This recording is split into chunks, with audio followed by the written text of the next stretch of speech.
안녕하세요. 사건 뉴스입니다. 2024년 11월 17일 일요일의 주요 뉴스를 전해드립니다. 1. 이재명 대표 1심 선고, 생중계 불허.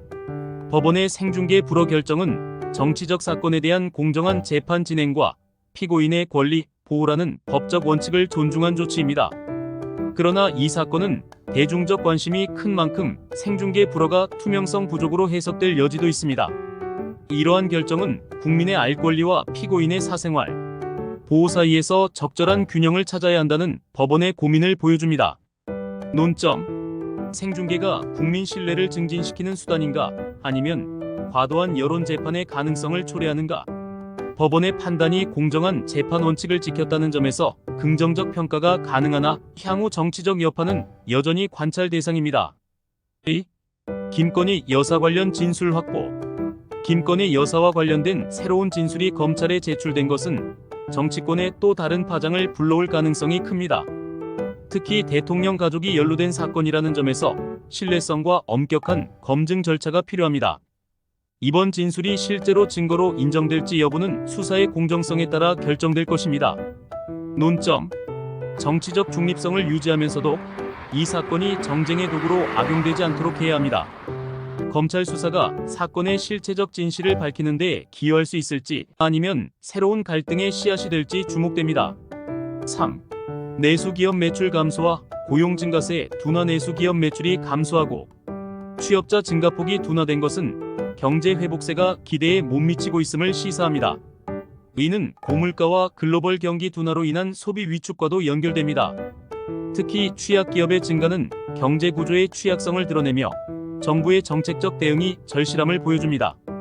논점: 정부가 내수 회복과 중소기업 지원을 위한 재정금융 정책을 얼마나 효과적으로 설계할 것인가? 고용 창출을 위한 민간 부문의 활력을 높이는 방안이 논의되어야 합니다. 4. 트럼프 정부 효율부 수장으로 머스크 발탁. 도널드 트럼프 전 대통령이 일론 머스크를 정부 효율부 수장으로 선택한 것은 큰 화제를 불러일으켰습니다. 이는 규제 완화와 정부 구조 개혁이라는 트럼프의 기조를 강조한 결정으로 보입니다. 그러나 머스크의 민간 경영 성공이 정부 관료주의 개혁에 얼마나 실효성이 있을지는 의문입니다. 논점: 민간 기업 CEO가 정부의 효율성을 높이는 데 적합한 역할을 할 수 있는가? 머스크의 혁신적인 접근이 현실 정치와 공공부문에 맞춰질 수 있을지 지켜봐야 합니다. 5. 보건의료 위기와 의사 국가고시 접수 저조. 의사 국가고시 접수 저조는 의료계의 집단 행동이 현실화되고 있음을 보여줍니다. 이는 의료정책에 대한 불만과 의료계의 요구가 얼마나 심각한지 보여주는 사례로 국민 건강권 보호와 정부 의료계 간 신뢰 회복이 시급합니다.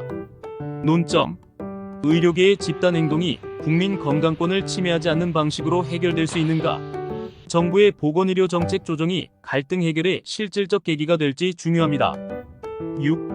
화천 시신 훼손 사건 피해자, 신상공개. 피해자, 신상공개는 국민적 불안감을 해소하고 범죄 예방을 위한 강력한 신호로 작용할 수 있습니다. 그러나 이러한 조치가 범죄자의 인권 문제와 관련해 논란을 일으킬 가능성도 배제할 수 없습니다.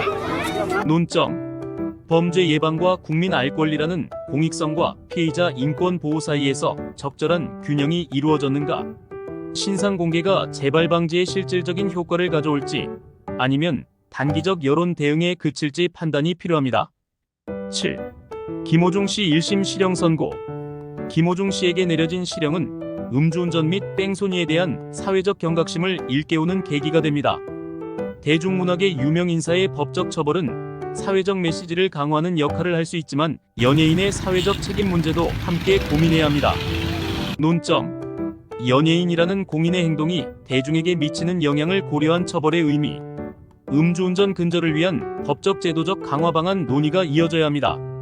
오늘의 뉴스는 정치, 경제, 보건, 사회적 이슈가 폭넓게 포함되어 있으며 각 사안이 국가적 사회적 파급력을 가지는 만큼 세심한 정책적 대응과 공론화가 필요합니다. 구독과 좋아요는 저에게 큰 힘이 됩니다. 다음에 또 만나요. 제발 꼭 뿅.